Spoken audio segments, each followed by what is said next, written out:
భారతీ శంకరపీఠం వ్యవస్థాపకులు ప్రముఖ ఆధ్యాత్మికవేత్త బ్రహ్మశ్రీ తిరుపతి మూర్తి అవధాని గురువుగారు ఉన్నారు. వారితో మాట్లాడదాం. గురుగారు నమస్కారం అండి. ఓం శ్రీ మహాగణాధిపతయే నమః. మహామృత్యుంజయ హోమం వీటి గురించి నేను విన్నానండి. హాస్పిటల్లో ఎవరైనా ఉన్నా ఇంకా వాళ్ళు లైఫ్ అండ్ డెత్ ఇష్యూతో బాధపడుతున్నారు, ఇంకా ఆ సమస్య ఉంది, వాళ్ళకి బతకడం కష్టం అనేస్తున్నారు డాక్టర్లు అన్నప్పుడు వాళ్ళ ఇంట్లో వాళ్ళు బాధపడుతూ ఖచ్చితంగా దైవానుగ్రహం ఉండాలనే ఉద్దేశంతో ఈ హోమాలు చేయిస్తూ ఉంటారు. దాంతో పాటుగా మహామృత్యుంజయ మంత్రాన్ని కూడా ఎప్పుడు జపిస్తూ ఉంటారు. హాస్పిటల్ బెడ్స్ దగ్గర చాలా మందిని అలా చూశాను నేను, ఫోన్లో చెప్పేవి ఇలా విన్నానండి. కొంతమంది ఏమంటారంటే ఇంకొక వెర్షన్ ఇది నిజమే, మహామృత్యుంజయ మంత్రం ఉంది, బాగా పనిచేస్తుంది, మా వాళ్ళు ఇలా కాపాడగలిగాం, మేము కాపాడుకున్నాం, దేవుడి దయ వల్ల అన్నారు. ఇంకొంతమంది అయితే మాకు అసలు ఏమీ అవ్వలేదండి, మేము అనుకున్న వాళ్ళు గతించారు, మాకు చాలా బాధ అనిపించింది, అసలు దేవుడు ఉన్నాడా అని అంటారు కొంతమంది.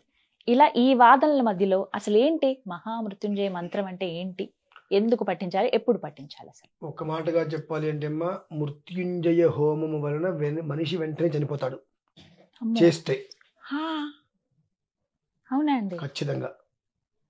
హాస్పిటల్లో బెడ్ మీద ఉన్నాడు, వెంటిలేటర్ మీద ఉన్నాడు, కాబట్టి ఇప్పుడు మృత్యుంజయ హోమం చేయాలి అని అంటే ఆ హోమ ప్రభావం వెంటనే ఆ మనిషి విముక్తుడు అవుతాడు, బంధ విముక్తుడు. అయ్యో, అంటే అప్పుడు చేయకూడదు. తెలియక ఎంతమంది పొరపాటు చేస్తారు. ఎందువల్లంటే అమ్మా, వెంటిలేటర్లో ఉన్నాడు అంటేనే తన శరీరం అవసాన స్థితిలో ఉంది.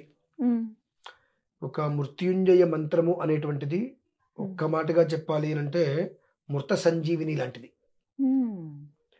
అది ఏం చేస్తారంటే జనాలు వీళ్ళకి మరి తెలిసి చేస్తారో తెలియక చేస్తారో, వద్దు అన్న కావాలని చేస్తారో తెలియదమ్మా. మనిషికి కాస్త అనారోగ్య లక్షణాలు వచ్చినాయి అన్నప్పుడు మృత్యుంజయ జపం చేయించు, ముందు 1,00,000 జపం చేయించాలమ్మా. 1,00,000 జపం చేయించాలి. 1,00,000 జపం చేయించిన తర్వాత అందులో 10% 10% 10,000 తర్పణ చేయించాలి. 10,000 తర్పణ చేయించాలి. అనంతరం 1000 హోమం చేయించాలి. నాకు వాళ్ళ కూర్చొని 10 మంది కూర్చొని నాకు 1,00,000 జపం కావాలి, హోమం కావాలి అని అంటే 1,000,000 రెట్లు శక్తి. ఇప్పుడు స్టైరాయిడ్ అంటారు కొంతమందికి, అది 50 mg అట్లా ఏమని అంటారు. 500 ఏం చేస్తే మనిషి తట్టుకుంటుందా? అటువంటి 1,000,000 ఎనర్జీ ఉంటుంది, అందులో 1,000,000 ఎనర్జీ. ఆ ఎనర్జీని ఆ శరీరంలోకి మనం పంపిస్తున్నప్పుడు ఆ శరీరం తట్టుకోదు కదమ్మా, తప్పనికుండా ఆగిపోతుంది. చాలా మంది చేసేటువంటి పొరపాట్లవే. పీక్ స్టేజ్కి వచ్చిన తర్వాత అప్పుడు అర్జెంట్ హోమం చేయిస్తారండి. అవును, విన్నాను నేను చాలా మంది. దానివల్ల ఉపయోగం ఏంటమ్మా? దానివల్ల భగవంతుడు చేసేది ఏంటంటే ఆ నరకయాతన వద్దని చెప్పి తీసుకెళ్ళిపోతాడు ఆయన. ఆ పీక్ స్టేజ్ లో చేయకూడదు. అంటే ఎప్పుడు చేయాలండి అసలు? మనిషికి ఇప్పుడు ఏదో సతమతం అవుతున్నాడు, నలత వచ్చింది, ఏదో ఇబ్బందిగా ఉంది అన్నప్పుడు ముందు దేనికైనా సరే సమస్యకి మూల కారణం ఏదైనప్పటికీ కూడా మృత్యుంజయ హోమం చేయించాలి ముందు, శాంతి. ఇది అదేంటండి, గ్రహ బాధ ఉండొచ్చు కదా, ఆ బాధ ఉండొచ్చు కదా, ప్రధానికి మృత్యుంజయమేనా? అసలు మృత్యుంజయం అంటే ఏంటో తెలుసా? అది తెలియదు. మృత్యుంజయం అంటే ఏమిటో తెలియదు. నీకు తెలిసిందంటే మృత్యుంజయము అంటే ఇగో అనకూడదు కానివ్వండి, ఈ సిగ్గులేని అన్నం తినకుండా గడ్డి తినే అడ్డగారిదందరూ కూడా భగవద్గీత మనిషి చనిపోయినప్పుడు మాత్రమే పెడతారని చెప్పి తయారు చేయాల. ప్రతి నిత్యము భగవద్గీత విధిగా పారాయణ చెయ్యాలి, లేదంటే వినాలి. నీ గీత మారిపోతుంది భగవద్గీత వల్ల. దాన్ని ఏం చేశారు, ఇవాళ నా ఇంట్లో నేను పెడితే పక్క వాళ్ళందరూ ఇట్లా చూస్తారు, వచ్చా ఏదో జరిగిపోయింది అన్నట్టుగా అలా తీసుకొచ్చారు. అలానే మృత్యుంజయ శాంతిని కూడా మృత్యుంజయం అనగానే మనిషి హాస్పిటల్లో ఉన్నప్పుడు చనిపోతాడన్నప్పుడు మాత్రమే చెయ్యాలి, విడిగా చేయకూడదు అనే స్థితికి తీసుకొచ్చారమ్మా. మృత్యుంజయము అనేటువంటి మంత్రాన్ని అనునిత్యము వినటం వలన అనాయాసేన మరణం, వినాదైన్యన జీవనం, రెండు వస్తాయి. ఈ రెండు రావాలంటే ఆ మృత్యుంజయ మంత్రం ప్రతినిత్యం వినాలి. కానీ ఇక్కడ ఏం జరుగుతుందంటే అమ్మా, స్వర అక్షర పద వృత్త వర్ణానికి ఉన్నటువంటి వాల్యూ పూర్తిగా తీసేతలు పడేశారు. ఓం త్ర్యంబకం యజామహే సుగంధిం పుష్టివర్ధనం ఉర్వారుకమివ బంధనాన్ మృత్యోర్ముక్షీయమామృతాతు అని ఒక 100 సార్లు రికార్డు చేసి యూట్యూబ్లో అప్లోడ్ చేస్తే 10 రోజుల్లో 1000 మంది కూడా దాన్ని వినరు. దీనికి ఓం త్ర్యంబకం యజామహే సుగంధిం పుష్టివర్ధనం అంటే స్వరాలు అక్షరాలు అన్ని కూడా మారితీసేసి పాటలాగా దీన్ని ఇప్పుడు ఈ మంత్రాన్ని ఇలా చెప్పినందుకు నాకు ఎంత పాపం వస్తుందో నాకు తెలుసు. అసలు ఉచ్చారణ దోషం ఉండకూడదు. స్వర అక్షర పదవర్తవర్ణాలు సంబంధం లేకుండా ఒక పాటలాగా పెట్టి దాని వెనకాల నుంచి ముందుకు ఒక మ్యూజిక్ పెడితే అప్లోడ్ చేసిన కొన్ని గంటలలో లక్షల వ్యూవర్షిప్ వెళ్తుంది అనుకుంటా. అన్ని లక్షల మంది ఆయుష్ అనేటువంటి వృధాగా పోతుంది అనుకుంటా. అసలు తప్పు చదవకూడదండి. అది దానికి తిరుగులేదు. ఇంకా మమ్మల్ని చదువుకున్న రోజు కుట్టేవారండి. ఎందుకు కుట్టేవారంటే తప్పు చెప్తే కుట్టేవారు కదా మంత్రం. అంటే 1 నుంచి 10 వరకు చెప్పాలి. 1, 2, 3, 4, 7, 10 అంటే కొట్టేవారు కాదు. కాదురా ఇది ఇట్లా వస్తుందండి. 1, 2 అంటే దాన్ని అర్థమైంది. దీర్ఘాలు పెట్టేసి ఆ 1 అనేటువంటి దాన్ని 1, 2 మారుస్తే మాత్రం ఇలా పెట్టి కొట్టేవారు. ఇక్కడ మండలం మీద సన్నటి పొల తీసుకుని కొట్టేవారు. ఒకవేళ ఇంకొక మాట, నేను కొట్టను నేను ఇంకా అంటే, అమ్మయ్యా నువ్వు తప్పు చెప్తే గోడకు నువ్వే కొట్టుకో. ఇలా పెట్టుకుని గోడకి కొట్టుకుంటే సౌండ్ రావాలి. గురుగారు అమ్మలో కూర్చునేవారు. కక్ష కాదు మా మీద, నేర్చుకోవాలి పిల్లలు, అది తెలియాలి. తెలియకపోతే దాని యొక్క పాపం అంతా ఇంత కాదు వంశానికి అంటుందని చెప్పి టపా టపా, లేదంటే కనుక మోకాలు గుంజీలమ్మ, మోకాలు కింద ఠాన్ సౌండ్ రావాలి, ఈ చేతులు సౌండ్ రావాలి, తలకాయ కింద కూడా సౌండ్ రావాలి. అలా అలా అలా చేస్తే తప్ప, అంత శిక్షిస్తే తప్ప మాకు మంత్రాలు రావు. అంటే అటువంటి శ్లోక రూపాయలు చెప్తుంటే ఎక్కడో తీసుకెళ్ళి దర్గా పెట్టుకుని గోడకేసి కొట్టేదాం అంత కోపం వస్తుంటుంది తప్పులు చెప్తుంటే. ఆ శిక్షలు అనుభవించి ఆ మంత్రాన్ని అంత జాగ్రత్తగా మేము తెచ్చుకుంటూ వచ్చాం. అనాయాసేన మరణం వినాదేం వినం. రోజు ఆ మృత్యుంజయ మహామంత్రాన్ని నువ్వు 111 సార్లు ఏ పనిలో అయినా వింటూ వచ్చావా, రేపు అనేటువంటి రోజు గురించి నువ్వు ఆలోచించకల్లా. 2 దోసపండు తెలుసు కదమ్మా మీకు. దోసపండు లాగా మనకు ఆయుష్ పూర్తయినప్పుడు ఏమాత్రం ఎవరి చేత ఆయన నాకు ఓపిక లేదు గ్లాసు మంచి ఎవరా కూడా అనిపించుకోకుండా అనాయాసంగా కడుపు నిండా భోజనం చేసి హాయిగా పడుకొని ప్రాణపోతుంది మా మంది. ఆ దోస తీగకి ఆ పక్వానికి రాగానే ఆ పండు తొలుగు వేసి బయటకు వచ్చేస్తుంది. అప్పటికి ఇలా ఉంటుంది కదా, పండిపోయిందని క్షణం ఇలా వచ్చేస్తుంది పక్కకి, తొడుగు వదిలేస్తుంది. మనం కోస్తాం, కోసే అదే వదిలేచ్చేస్తుందండి. అది చక్కగా పక్వానికి వచ్చిన పండు. అలానే మనకు భూమి మీద నూకలు అయిపోయినాయి. అకాలం అనేటువంటి మరణం రానియదమ్మా, ప్రాణభయం రానిదు, ప్రమాద భయం రానివ్వదు, అంత గొప్పది అది. దాన్ని మన వాళ్ళు ఏం చేస్తున్నారు, హాస్పిటల్లో ఉన్నప్పుడు ఆ శరీరంలో అది మంత్రం శక్తి సరిపోదమ్మా. ఇప్పుడు నేనున్నా, మీరున్నారు, మనం 100 సార్లు చెప్తుంది వినగలుగుతాం. ఆ శక్తిని మనం తట్టుకోగలంటే మన కంట్రోల్లో మనం ఉన్నాం. కానీ హాస్పిటల్లో బెడ్ మీద ఉన్నప్పుడు అతని కంట్రోల్ అతను ఉండదు. ఆ లేనప్పుడు ఒక స్థాయి దాటి మెడిసిన్ ఇస్తేనే కంట్రోల్ తప్పేస్తుంది. అటువంటిది ఈ మంత్రాన్ని మనం ప్రొజెక్ట్ చేసి ఆ మంత్ర శక్తిని మనం పంపిద్దాము అంటే దాని శరీరం తీసుకోలేదమ్మా. ఆ తీసుకోకపోవడం పడక్ తన గుండె అయిపోతుంది. ఎన్నో చూశాను నేను. అందుకనే హాస్పిటల్లో ఉన్నప్పుడు చేయకూడదు. మా ఇళ్లలో ప్రతి పుట్టినరోజుకి చేస్తారమ్మా. ఒక పుట్టినరోజు వచ్చింది, మీ అందరికీ పుట్టినరోజు అంటే ఇన్నేళ్ళు వచ్చినాయి కదా. మాకు కలియుగంలో 80 సంవత్సరాలు అనుకుంటే 40వ సంవత్సరం పుట్టినరోజు వచ్చింది. ఈ కట్టె పుట్టి 40 సంవత్సరాలు దాటిపోయింది. ఇంకా బ్రతికేది 40 ఏళ్ళే. 80 ఏళ్ళు బ్రతుకుతామని అనుకుంటాం అందరం. 40 ఏళ్ళు దాటిపోయింది, 80 ఏళ్ళు నేను బ్రతుకుతాను అనుకుంటాం. బ్రతికేది 40 ఏళ్ళు. ఈ 40 ఏళ్ళు సాధించేముంది? మిగిలిన 40 ఏళ్ళలో సాధించవలసింది ఏదో ఉంది. అది సాధించాలంటే మనం ఆరోగ్యంగా ఉండాలని చెప్పి పుట్టినరోజు వస్తుంటే ఒక 4 రోజుల ముందు నుంచే కొంతమందిని కూర్చోబెట్టి 1,00,000 మృత్యుంజయ జపం చేయిస్తారమ్మా. ఖచ్చితంగా చేంజ్ హోమం చేయిస్తారు. దానివల్ల ఏమవుతుందంటే నిరవధికంగా ఆయుష్ ఆరోగ్యం అనేటువంటిది వృద్ధి చెందుతూ ఉంటుంది. కొంతమంది ఏంటంటే 12 ఏళ్ళకి ఒకసారి మొత్తం 1,00,000 చేయిస్తారు. అంటే ప్రతి సంవత్సరము 10,000 చేస్తారు. ప్రతి సంవత్సరం 10,000 1000 తరపున 100 హోమం చేయించుకుంటూ వస్తారు. సంవత్సరం అయిన తర్వాత 1,00,000 కంప్లీట్ చేస్తారు. 12 ఏళ్ళకి ఒకసారి అట్లా చేసుకుంటూ రావడం వలన ఆ కృష్ణ శుక్లపక్షంలో చంద్రుడు ఏ రకంగా వృద్ధి చెందుతుంటాడో ఆ రకంగా ఆ వంశం మొత్తం ఆ రకంగా వృద్ధి చెందుతూ వస్తుంది. నిరోగ శతాయుష్మాన్ భవ అని అంటారు. ఎలాంటి రోగము లేకుండా 100 ఏళ్ళు నువ్వు వర్ధిల్ల బాబు అని అంటే 100 ఏళ్ల పాటు అతను పరిగెత్తాలని కాదు.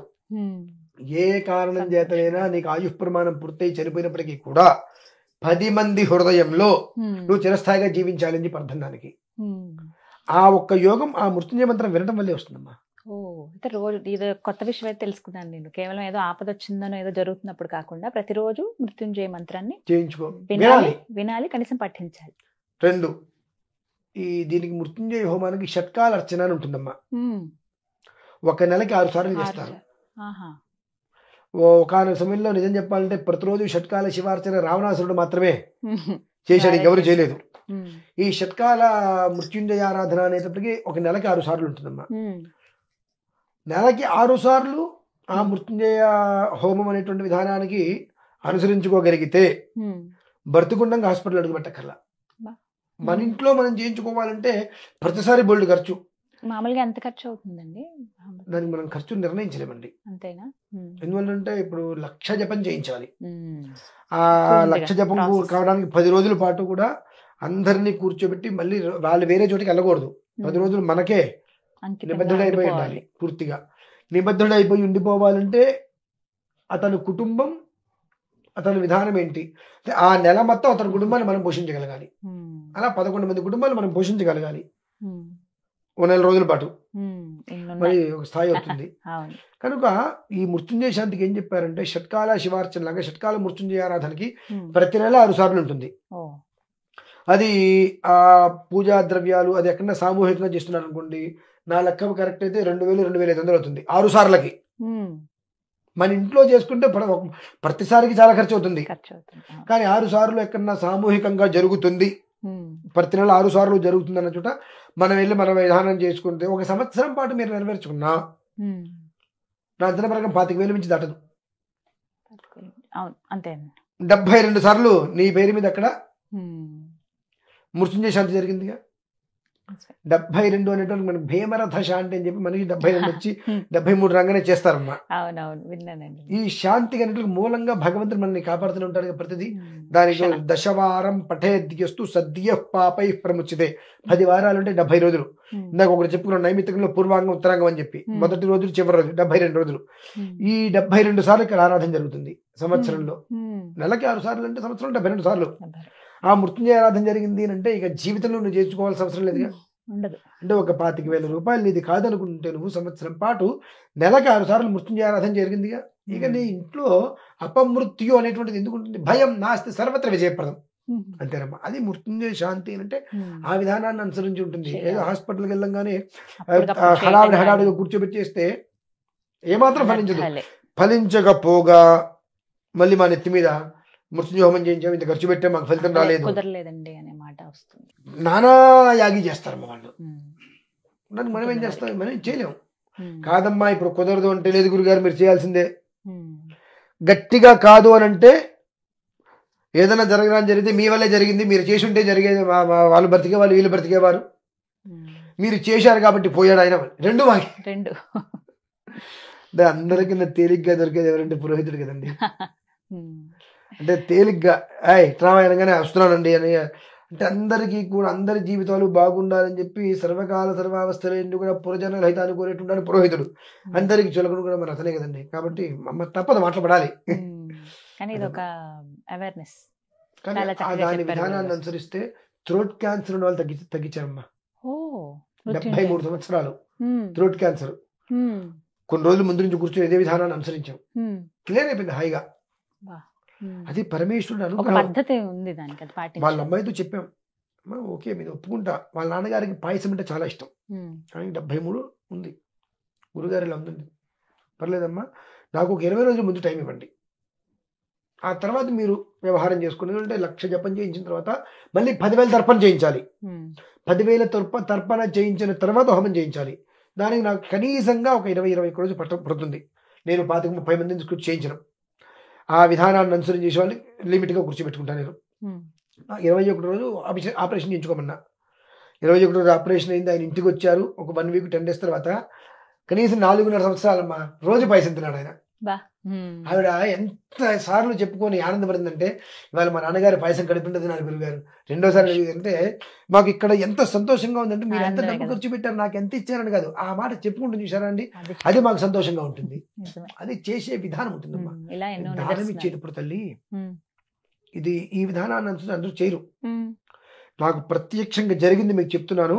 వాళ్ళ నెంబర్ ఇస్తాను, జరిగిందంటే మీరు కన్ఫర్మేషన్ తీసుకోండి ఒకసారి, అవునా కాదా అని. Hmm.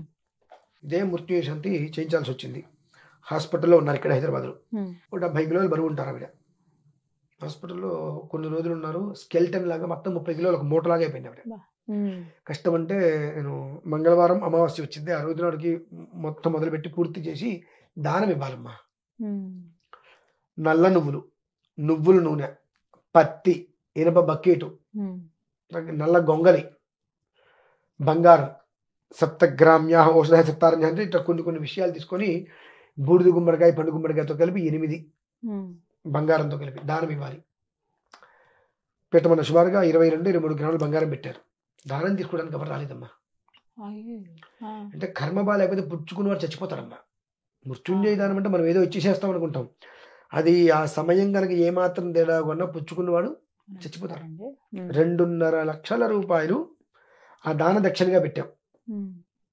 2.5 లక్షల రూపాయలు ఆ దానం తీసుకున్న వాళ్ళకి దక్షిణ. దున్నపోతు కూడా ఉంది అందులో ఒకటి, యమధర్మరాజు వాహనం. ఎవరు తీసుకోరు. మంత్రశాంతనం ఒప్పుకుంది నేనేగా, తీసుకున్నా. మీరు తీసుకున్నా? నేనే చేయించింది మొత్తం నేనే చేయించాను. ఎవరు మేము తీసుకోమంటే తీసుకోమన్నారు. కాదయ్యా, 1 సంవత్సరం నీ కుటుంబాన్ని వాళ్ళు పోషిస్తారు, ఈ 2.5 లక్షలు పక్కన పెట్టే, నీ కుటుంబాన్ని 1 సంవత్సరం వాళ్ళు పోషిస్తారు, ఆ ఏర్పాటు మొత్తం నేను చేస్తా నీకు అన్నాడు. సరే చేస్తా, ఎవరండి అన్నారు. ఓకే, సమయం దాటిపోతుంది, నేనే తీసేసుకున్నా. మధ్యాహ్నం పూర్తయిపోయింది. ఖమ్మం నుంచి బయలుదేరి వేరే ఊరు వెళ్ళామమ్మా. మేము ఒక 5గురం కలిసి, నేను, నా భార్య, ఇంకో 4గురం కలిసి. రిటర్న్లో ఘోరమైన యాక్సిడెంట్. ఈశ్వరానుగ్రహం వల్ల నా మెడలో ఉన్నటువంటి అప్పుడు సిద్ధమాల ఒకటి ఉందమ్మా. అంతకుముందు ఒక 3-3.5 లక్షలు పెట్టి తెప్పించుకున్నా సిద్ధమాల. 18 ముఖాలు ఒకటి నుంచి సిద్ధమాల. ఆ రుద్రాక్షమాల మెడలో ఉంది. అది కొట్టుకుంది. నేను డ్రైవింగ్ చేస్తున్నాను. అది హారియర్ కారు, ఇంకా రిజిస్ట్రేషన్ కూడా కొత్తది కారు. యాక్సిడెంట్ అయింది. నా పక్కన కూర్చున్న అతనికేమో కాలు మల్టిపుల్ ఫ్రాక్చర్ అయింది. అంటే 3 ముక్కలైంది కాలు. వెనక్కి కూర్చుంటేమో ఇక్కడ 36 కుట్లు పడ్డాయి. నేను నా భార్య సేఫ్ కానివ్వండి. కుట్టుకోవడం వల్ల అది ఇది బెలూన్ వస్తుంది కదా, అది వచ్చింది. రుద్రాక్షమాలు దాన్ని గట్టిగా ఒత్తుకోవడం వల్ల ఆ 1 నుంచి 18 ముఖాలు వరకు రుద్రాక్ష అచ్చుపడిపోయిందమ్మా. ఇక్కడ లోపలికి దిగిపోయినట్టు రుద్రాక్షమాల. ఇలా అంటే ఒక 3 రోజుల పాటు అచ్చలానే చెరచెరలాడేటట్టుగా మనం గట్టిగా నొక్కుంటే ఒక అచ్చులాగా పడుతుంది కదా, అలా 3 రోజుల పాటు అచ్చలానే మాల ఉన్నట్టుగా ఉత్తుకుపోయింది గట్టిగా. సేఫ్. 22 లక్షల రూపాయల కారు దేనికి పనికి రాలేదమ్మా. ఏంటంటే కర్మ ప్రారంభం అంతా ఉంది, దైవానుగ్రహం ఉంది కాబట్టి మీకు అది పూర్తయింది. ఇక్కడ మాకు యాక్సిడెంట్ అయింది. ఆ రోజు సాయంత్రం ఆవిడ డిశ్చార్జ్ కాదు, ఐసీయూ నుంచి బయటకు వచ్చింది. అలా ఉంటాయండి, ప్రత్యక్షంగా జరిగిందమ్మా. ఆ తర్వాత నా భార్య కాస్త భయం వేసేటువంటి పనులు మీరు ఇంకెప్పుడు చేయకని చెప్పి మాట ఇవ్వండి అంది. ఇవ్వని చెప్పాను. ఎందుకంటే మనం ఉన్నదే వైదికంగా ఉన్నాం. ఎవరికో కష్టం వస్తే ఆ కష్టాన్ని మంత్రపరంగా తీసుకెళ్ళడానికి దైవాధీనం జగత్ సర్వం, మంత్రాధీనంతో దైవతం. తన మంత్రం బ్రాహ్మణాధీనం. ఆ బ్రాహ్మణ ద్వారా మనం కొన్ని పనులు చేయించుకుంటే మనకు మంచి జరుగుతుందని వచ్చినప్పుడు నాకేదో జరుగుతుంది అనుకుంటే నేను చేయకూడదు. కానీ చాలా ధైర్యం చేశారండి. ఆ రోజు మీకు పేపర్లో పడింది, చాలా గట్టిగా పడింది పేపర్లో. ఆ కారు దేనికి పనికి రాబడింది. 22 లక్షలు కారు పోయినది మాకు అనిపించింది, కానీ సేఫ్. వాళ్ళు సేఫ్ అయ్యారు. వాళ్ళు ఎన్నేళ్ళు అవుతుందండి? 4-5 ఏళ్ళు అవుతుందండి. ఇక్కడే ఉన్నారు, ఇంకా ఊర్లో ఉన్నారు వాళ్ళు. ఏంటంటే మృత్యుంజయ శాంతి అంటే మనకు అనుకున్నది తేలిక కదండి. అది ఒక మనిషి తీసేసుకోవాలి, ఆకున్నటువంటి దోషాన్ని తీసుకోవాలి. ఆ తీసుకునేటువంటి వ్యక్తికి అంత శక్తి ఉంటే వాడు బ్రతుకుతాడు. మరి దున్నపోతున్నారు అంటే సామాన్యమాన్ని ఎవరు తీసుకుంటాడండి? ఏదో నల్ల నువ్వుల నూనె, బూడిద గుమ్మడికాయ, కాటను, బకెట్, ఇనప వస్తువులు, అంత బంగారం అంటే తీసుకుంటాడు. దున్నపోతులు కూడా కల్పిస్తుంటే ఎవరు తీసుకుంటాడండి? ఎవరికి వాడికి ప్రాణభయం ఉంటుందిగా, నాకేదైనా అవుతుందేమో అని చెప్పి. ఆ మంత్రం అనేటువంటిది ఆ రకంగా సాధించుకున్నామేమో, చావలేదు. ఓకే, సేఫ్, బయటపడ్డాం. అంటే ఏదో ఒక వస్తువు పోవాలి. 22 లక్షల రూపాయల కారు పోయింది పనికి రాకుండా. కొత్త కారు 18 నెలలు దాన్ని బాగు చేసినా అవ్వలేదండి. మరి ఆలోచించండి. అంటే ఇనుమంటే ఇదే కదా, ఏ స్థాయిలో ఆ ప్రభావం ఉంది అంటే మనం అనుకుంటాం మృత్యు చేసిందంటే ఆ ఏముంది అనుకుంటాం. నీ దగ్గర నుంచి ఉన్నటువంటి ఏదైతే ఉన్నదో దాన్ని బయటికి తీయాలంటే ఇంకో మనిషిగా ఇవ్వాల్సిందే. నా ప్లేస్లో ఇంకో మనిషి రావాలి ఇక్కడికి. నా ప్లేస్లోకి ఇంకో మనిషి రాకుండా నేను ఇక్కడి నుంచి వెళ్ళనుగా, అట్లా అనమాట. చాలా ఇటువంటి అనుభవాలు బ్రహ్మాండంగా దర్శనాలు ఉన్నాయి. ఉన్నాయండి. కాబట్టి మృత్యుంజయ శాంతి అంటే మనం అనుకునే విధంగా కాదండి. అవతల చాలా మనిషికి నిష్టగా. అనునిత్యం వినటం వల్ల అనాయాసేన మరణం వినాదన్యం దీవెనాన్ని అలా ఈశ్వరుడు ఇచ్చేస్తాడు. అది మనం పొందగలగాలి అంటే ఒక విధానం ఉంటుంది ప్రతిరోజు వినగలిగితే చాలు ముందు. ఇదైతే ప్రతిరోజు అందరూ అలవాటు చేసుకోవాలండి. చేసుకోవాలమ్మా. చక్కగా వివరించారు గురుగారు. ధన్యవాదాలు.